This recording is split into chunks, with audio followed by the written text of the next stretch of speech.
इस वीडियो में दो चीज़ें हैं। फर्स्ट हाउस वैलेरियन की बैक हिस्ट्री और सेकंड कोलोस वैलेरियन का कैरेक्टर स्केच।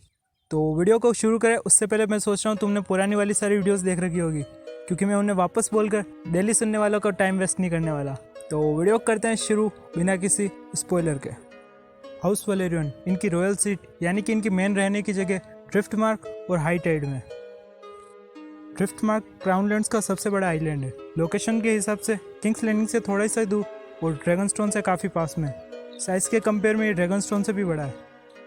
यहाँ पर रूल करने वाले हाउस वैलेरियन के हेड को लॉर्ड ऑफ हाई टाइड या फिर मास्टर ऑफ ड्रिफ्टमार्क कहा जाता है। वैसे हाउस ऑफ ड्रैगन की करंट टाइमलाइन में कोलोस वैलेरियन ही मास्टर ऑफ ड्रिफ्टमार्क या फिर लॉर्ड ऑफ हाई टाइड है। हाउस वैलेरियन ने ड्रैगनस्टोन और टारगेरियंस के लिए कसम खा रखी है। एक तरह से ये उन्हीं के लीज लॉर्ड है। इनका रॉयल साइन सी हॉर्स है, लेकिन इनके वर्ड्स जैसे कि स्टार्क्स के विंटर इज कमिंग है, वैसे इनके क्या है इस बारे में बुक्स में नहीं लिख रखा है। हाउस टारगेरियन की तरह ये भी वैलेरियन ओरिजिन से, मतलब कि ये पहले वैलेरिया में रहते थे, लेकिन ये यहाँ पे शिफ्ट हो जाते हैं। हाउस टारगेरियन डूम ऑफ वैलेरिया से लगभग 12 साल पहले ही वेस्टरोस और ड्रैगनस्टोन में आया था, लेकिन ये उनसे काफ़ी पहले, सदियों पहले वेस्टरोस में आ चुके थे। हाउस वैलेरियन के बारे में कहा जाता है इन्होंने यहाँ पे आने के लिए किसी से लड़ाई नहीं की। ये यहाँ पर किंग एक मर्लिन नाम से था, जो कि क्राउनलैंड्स का पूरा किंग था। उसके साथ में कुछ पैक्ट्स यानी कि संधियाँ की और यहाँ पे आके बस गए। अब ये भी हाउस टारगेरियन की तरह वैलेरियन ओरिजिन से, इसलिए इन दोनों हाउसेस के काफ़ी सारे फीचर्स आपस में मिलते जुलते हैं। जैसे कि इनके भी टारगेरियंस की तरह पर्पल आइज और सिल्वर हेयर्स होते हैं। जैसे हाउस टारगेरियन में royal name Aegon the conquer के नाम पर रखा जाता है, वैसे इनके हाउस में जैकेरस के नाम पर रखा जाता है। वैसे जैकेरस वैलेरियन नाम से एक कैरेक्टर तुम्हें हाउस ऑफ ड्रैगन में भी दिखने वाला है। ये रेनिरा टारगेरियन और लेनोर वैलेरियन का फर्स्ट लड़का है, लेकिन बाद में लेनोर वैलेरियन मर जाता है, इसलिए रेनिरा की शादी बाद में डेमन टारगेरियन से हो जाती है। हाउस वैलेरियन का एक पुराना रिवाज है कि यहाँ पर जो भी छोटे रॉयल चाइल्ड्स होते हैं उनको यंग एज में ही समुद्र पर भेज दिया जाता है, जिससे कि वो शिप्स चलाना सीख सके और समुद्र की लाइफ से फेमिलियर हो पाए। किंग्स लैंडिंग की स्मॉल काउंसिल में मास्टर ऑफ शिप्स की हमेशा जगह पर कोई न कोई वैलेरियन ही होता है, और इसकी वजह है कि ज़्यादातर रॉयल फ्लीट्स के शिप्स हाउस वैलेरियन के ही होते हैं। इसलिए जैसा कि मैंने तुम्हें थोड़ी देर पहले बताया, ये टारगेरियन से भी पहले वेस्टरोस में आए, तो इनके पास में फर्स्ट ऑप्शन था कि ड्रैगनस्टोन में जाके भी बस सकते थे, लेकिन इन्होंने ड्रिफ्टमार्क को चुना। और इसकी वजह है कि ड्रैगनस्टोन काफ़ी पथरीला है और वहाँ पर वोल्केनोस काफ़ी ज़्यादा है, लेकिन वहाँ पर पेड़ पौधे काफ़ी कम है। लेकिन इनका काम शिप्स का है और शिप्स बनाने के लिए लकड़ियों की ज़रूरत पड़ती है, इसलिए इनका वहाँ पे रहने का कोई सेंस नहीं बनता है। इन्होंने ड्रिफ्टमार्क को चुना और इनकी पुश्तैनी जगह ड्रिफ्टमार्क ही है। दरअसल ड्रिफ्टमार्क का नाम वहाँ पर पाए जाने वाले ड्रिफ्ट रूट्स की वजह से पड़ा है। ड्रिफ्टमार्क की जो रॉयल सीट है यानी कि वहाँ की राजगद्दी, वो ड्रिफ्ट वुड की बनी हुई है, इसलिए उसको ड्रिफ्ट थ्रोन कहा जाता है। इसी ड्रिफ्ट थ्रोन पर बैठकर लॉर्ड ऑफ हाई टाइड या फिर मास्टर ऑफ ड्रिफ्टमार्क रूल करता है। वैसे जो भी वैलेरियन हाउस का हेड होता है उसके पास में दो ऑप्शन होते हैं, या तो वो किंग्स लैंडिंग में चला जाए और स्मॉल काउंसिल में मास्टर ऑफ शिप्स बन जाए, या फिर यहाँ पर रहकर राज करे। वैसे हाउस वैलेरियन और हाउस टारगेरियन काफ़ी पुराने टाइम से एक दूसरे के साथ में लीज लॉर्ड से कई ज़्यादा काफ़ी क्लोज रिलेशन में और किसी अलाइज की तरह है। इनके इतने क्लोज रिलेशंस की वजह एक सिल्वर हेयर्स और दूसरी पर्पल आइज है। इनके अलावा ये दोनों वैलेरिया से, तो इनके काफ़ी सारे रीति रिवाज आपस में मिलते जुलते हैं। लेकिन जहाँ पर टारगेरियंस काफ़ी पुराने टाइम से ड्रैगन राइडर है, वहीं पर इनके पास में कोई ड्रैगन नहीं है। ये जब वैलेरिया में थे वैलेरियंस लोग तब भी नहीं थे और अभी भी नहीं है। लेकिन जैसे टारगेरियंस आसमान में इतने ज़्यादा पावरफुल है कि उन्हें कोई नहीं हरा सकता, वैसे ही वैलेरियंस समुद्र में इतने पावरफुल है क्योंकि इनके पास में बहुत ज़्यादा तगड़ी नेवी है और काफ़ी अच्छे शिप्स है। इन दोनों हाउसेस के पुराने रिलेशंस कितने अच्छे थे इस बात से पता कर सकते हो। एगोन द कॉन्कर, जिसने पूरे 7 राज्यों को एक किया और उसके ऊपर राज किया, जब वो वेस्टरोस को कॉन्कर करने के लिए रवाना हुआ था तब उसकी सारी फ्लीट्स वैलेरियन लोगों की थी और वैलेरियन लोग उसके कॉन्कर के लिए लड़े थे। इनमें से एक डेरेन वैलेरियन हाउस टारगेरियन के लिए लड़ते हुए मरा भी था। अब कॉमनली अपन लोग सोचते हैं कि वैलेरिया से सिर्फ 2 ही हाउस आए, एक तो टारगेरियन हाउस और दूसरा वैलेरियन हाउस, लेकिन एक और हाउस है जिसका नाम है केल्थिगार, वो भी वैलेरिया से आया। वो अभी रहता है क्लोकास पॉइंट में। केल्थिगार हाउस और वैलेरियन हाउस इनके भी काफ़ी अच्छे रिलेशंस है, इस तरह ये तीनों वैलेरियन हाउस एक साथ में हैं। अब इतने हाउस वैलेरियन और हाउस टारगेरियन के क्लोज रिलेशंस का रिजल्ट हुआ कि इन दोनों हाउसेस के बीच में काफ़ी सारी मैरिजेस भी हुई है। ये मैरिजेस हाउस ऑफ ड्रैगन में भी हुई है, उससे पहले भी, और इतनी पुरानी है कि एगोन द कॉन्कर से भी पहले की है। यहाँ तक कि एगोन द कॉन्कर की माँ भी एक वलेरियन ही है। लेकिन इन दोनों हाउसेस के आर्मीज का official merge Aegon the conquer के टाइम ही होता है। डेरेन वलेरियन एगोन टारगेरियन के लिए लड़ते हुए मारा जाता है। इसके बाद में अगले 200 सालों तक आने वाले सारे टारगेरियंस किंग्स के ज़्यादातर मास्टर ऑफ शिप्स कोई न कोई वलेरियन ही होता था। इसके अलावा किंग्स गार्ड का जो फर्स्ट लॉर्ड कमांडर था वो भी एक वलेरियन का ही बनाया गया। अब इन सब चीज़ों से तुम समझ सकते हो टारगेरियन किंग्स के सामने वलेरियन खानदान की कितनी ज़्यादा पावरफुल इमेज थी और ये उनके लिए कितने इंपॉर्टेंट थे। अगर वलेरियन खानदान के ऐसे लोगों की लिस्ट बनाई जाए जो हर चीज़ में परफेक्ट थे और इस हाउस की काफ़ी प्रोग्रेस कराई, तो इसमें कार्लोस वलेरियन का नाम सबसे फर्स्ट पर होगा। इसका जन्म 53 एसी में हुआ है, लेकिन याद दिला दूँ हाउस ऑफ ड्रैगन की फाइट्स 130 एसी में हो रही है, तो तुम इसको वैसे लड़ते हुए एक्सपेक्ट नहीं कर सकते हो जैसे ये यंग एज में लड़ता था, क्योंकि अभी ये लगभग 80 साल का बुढ़ा हो चुका है। लेकिन इसको वॉर प्लेन्स बनाते हुए और शिप्स को कमांड करते हुए तुम जरूर देख सकते हो। इसके पिता का नाम डेरेन वलेरियन है, जो कि मैंने तुम्हें थोड़ी देर पहले बताया एगोन के लिए लड़ते हुए मारा गया। कोलोस वलेरियन का नाम इसके ग्रेट ग्रेट अंकल, जिनका नाम है कोलोस वलेरियन, उन्हीं के नाम पे रखा गया। वही एगोन द कॉन्कर के सबसे फर्स्ट किंग्स गार्ड के लॉर्ड कमांडर है। जहाँ पर हाउस वलेरियन के ज़्यादातर रॉयल लोग यंग एज में आने के बाद में सी पर जाते, वहीं पर कोलोस वलेरियन बहुत कम एज में ही सी पर चला गया। कोलोस वलेरियन का निकनेम सी स्नेक इन्हीं के बनाए हुए एक शिप सी स्नेक की वजह से पड़ा है, जिसको लेकर ये लगभग 9 बार एसोस में गए। कोलरस का हमेशा मेन फोकस एसोस में जाकर व्यापार करने पर होता था, लेकिन 1-2 बार वापस जाके इसने लड़ाइयाँ भी लड़ी है। ये एसोस के लगभग हर पार्ट में घुमा हुआ है। इसकी जो मेन 9 वॉयजेस थी उनमें से जो सबसे लास्ट वाली थी वो इसके लिए सबसे ज़्यादा इम्पोर्टेंट है, क्योंकि इसी टाइम इसको व्यापार में वहाँ पर सबसे ज़्यादा प्रॉफिट हुआ था।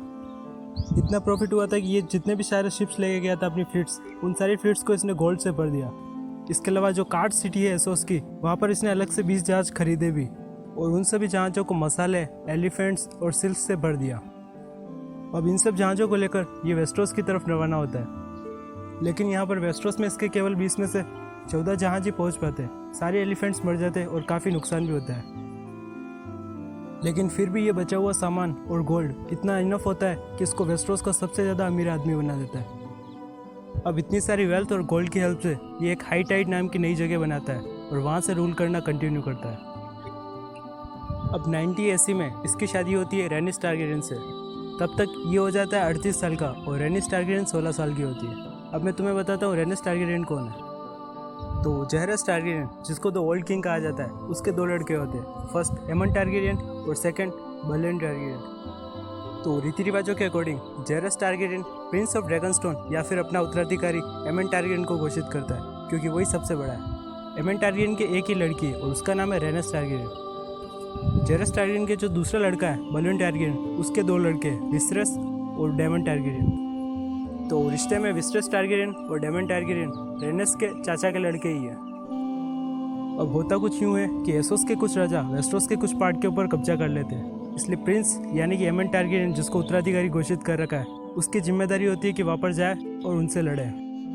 इसलिए एमन टारगेरियन और कोलोस वलेरियन दोनों अपनी शिप्स और सारे फौज को लेकर वापस जाते लड़ने, लेकिन उस वॉर के अंदर एमन टारगेरियन मारा जाता है। इसलिए अब जेहरस टारगेरियन को अपना नेक्स्ट उत्तराधिकारी चुनना होता है। उसने उत्तराधिकारी एमन को बनाया था और एमन की केवल एक ही लड़की है, रेनिस टारगेरियन, इसलिए इसका क्लेम भी है राजगद्दी पर। और सेकंड ऑप्शन है बलेन टारगेरियन, यानी कि अपने छोटे लड़के को बनाए। तो Jaehaerys Targaryen the old king choose करता है अपने छोटे लड़के बलेन टारगेरियन को। तो इस तरह रेनिस टारगेरियन का लड़की होने की वजह से नंबर कट हो जाता है। इस बात से सबसे ज़्यादा गुस्सा होता है कोलोस वलेरियन, क्योंकि उसी की पत्नी होती है। तो अगर अभी वो राजगद्दी की उम्मीदवार बन जाती तो बाद में जाकर कभी रानी भी बन सकती थी, और इस तरह कोलोस वलेरियन भी कभी किंग बन सकता था। लेकिन इन सब प्लान्स पर उसके पानी फिर जाता है, इसलिए उसको बहुत ज़्यादा गुस्सा आता है, और वो जो मास्टर ऑफ शिप्स की जगह पर होता है इतने सालों से किंग्स लैंडिंग में, वो उसको छोड़ देता है और अपनी पुश्तैनी जगह ड्रिफ्टमार्क आ जाता है और यहाँ पर रूल करना शुरू कर देता है। पर बात यहीं पे ख़त्म नहीं होती। जेहरस टारगेरियन, जिसने अपने फर्स्ट लड़के के मरने पर सेकंड लड़के को अपना उत्तराधिकारी बनाया, वो भी मर जाता है। तो जेहरस के सामने वापस वही प्रॉब्लम क्रिएट हो जाती है कि अपने बाद में अपना उत्तराधिकारी किसको घोषित करे। इस बार उसको अपना उत्तराधिकारी अपने तीनों ग्रैंड चाइल्ड में से किसी एक को बनाना होता है। सबसे फर्स्ट और सबसे बड़े लड़के की लड़की रेनिस टारगेरियन, जो इन तीनों में से सबसे बड़ी है, उसको बनाए, या फिर अपने छोटे लड़के का लड़का विसरस टारगेरियन। पर डेमन टारगेरियन का तो कोई ऑप्शन ही नहीं है, क्योंकि वो सबसे छोटा है। इसलिए पर इस बार जेरास टारगेरियन अपना उत्तराधिकारी किसी को भी घोषित नहीं कर पाता है और उसकी डेथ हो जाती है। इसलिए अब उत्तराधिकारी घोषित करने का काम एक काउंसिल लेती है जिसकी स्थापना हैरनोल के अंदर होती है। अब इस बात का पता जब कोलस वैलेरियन और उसकी पत्नी रेनस को चलता है तो वो भी हैरनोल जाते हैं और वहाँ पर जो काउंसिल मेंबर्स होते हैं उनको अपनी थोड़ी वेल्थ हेल्थ दिखाते हैं और कुछ चेक को रिश्वत देकर रेनस के लिए वोट करने के लिए कहते हैं। लास्ट में काउंसिल का डिसीजन आता है क्योंकि जेरास टारगेरियन ने अपने फर्स्ट लड़के की लड़की रेनस टारगेरियन के होते हुए भी अपने छोटे लड़के बलन टारगेरियन को अपना उत्तराधिकारी बनाया, तो हम भी वही करेंगे और विसरस को हम उसके बाद में राजा बनाएंगे। तो रेनस टारगेरियन के साथ में लड़की होने की वजह से 2 बार आयरन थ्रोन आते आते रह जाता है, इसीलिए इसको वेस्टरोस में the queen who never was यानी कि जो रानी कभी थी नहीं इस नाम से जाना जाता है। कोलस वैलेरियन जो पिछली बात से भी काफ़ी गुस्सा था और इस बात से भी काफ़ी ज़्यादा गुस्सा हो जाता है और जो इतने गुड रिलेशंस हाउस वैलेरियन और हाउस टारगेरियंस के बीच में थे उनमें भी अब थोड़ी कड़वाहट आ जाती है। तो अब इन रिलेशंस को अच्छा करने के लिए जब विसरस की 105 AC में फर्स्ट पत्नी मर जाती है तब ग्रैंड मास्टर उसको सजेशन देते हैं कि रेनस और कोलस वैलेरियन की जो फर्स्ट लड़की है लेओनार्ड वैलेरियन उसके साथ में शादी कर दो। इससे हाउस वैलेरियन और हाउस टारगेरियन के रिलेशंस भी काफ़ी क्लोज हो जाएंगे और ये जो कड़वाहट है वो ख़त्म हो जाएगी। लेकिन विसरस टारगेरियन इसको चूज़ नहीं करता है और अपने हैंड ऑफ द किंग यानी कि ओटो हाईटावर की लड़की एलिसेंट हाईटावर को अपनी महारानी बनाता है। अब इन सब बातों से कोलस वैलेरियन इतना ज़्यादा गुस्सा होता है कि वो इस शादी में इनवाइटेड होने के बावजूद भी नहीं आता है और अपने वैलेरियन खानदान के किसी को भी नहीं आने देता है। इस शादी से डेमन टारगेरियन भी काफ़ी गुस्सा होता है, इसलिए ये दोनों कोलस वैलेरियन और डेमन टारगेरियन इन दोनों का यहाँ पे पैचअप होता है। अब डेमन को कहीं कहीं का राजा बनने की चाहत होती है और कोलस वैलेरियन को अपना व्यापार अच्छे से करना होता है, लेकिन बीच में जो स्टेप स्टोन्स आता है वहाँ से एसोस जाने का रास्ता है और वहाँ पर जो राजा है वो कोलस वैलेरियन से बहुत ज़्यादा टैक्स लेते हैं। इस बात से ये भी गुस्सा होता है। तो इसलिए कोलस वैलेरियन अपनी सारी शिप्स को और अपनी सारे फ्लीट्स आर्मीज सबको इकट्ठा करता है और डेमन टारगेरियन अपने ड्रैगन कैरेक्सस और अपनी छोटी मोटी आर्मी को इकट्ठा करता है और ये सब अब अटैक करते हैं स्टेप स्टोन्स के ऊपर। उनको ये पूरी तरीके से ख़त्म कर देते हैं, वैसे पूरी तरीके से तो नहीं होते पर फिर भी ख़त्म कर देते हैं और वहाँ का राजा डेमन टारगेरियन बन जाता है। तो अब जब स्टेप स्टोन्स का राजा बनने के लिए डेमन टारगेरियन का राज्याभिषेक होता है तो उसके सिर के ऊपर क्राउन भी यही कोलस वैलेरियन ही रखता है। तो तुम इस बात से ज़रूर अंदाज़ा लगा सकते हो कि इनके रिलेशंस और फ्रेंडशिप कितनी ज़्यादा गहरी है। अच्छी बात तो ये है कि हाउस ऑफ ड्रैगन में ये दोनों एक ही टीम यानी ब्लैक्स जो कि मेरा फेवरेट है उनकी तरफ से लड़ रहे हैं। वैसा ऐसे भी सुनने में आ रहा है कि कोलस वैलेरियन के ऊपर 9 वॉयजेस करके एक वेब सीरीज़ आने वाली है, पर सबसे पहले HBO वाले हाउस ऑफ ड्रैगन को ही कंप्लीट कर दे तो वही बहुत बड़ी बात होगी क्योंकि उसके लिए काफ़ी ज़्यादा वेट कर लिया अपन लोगों ने।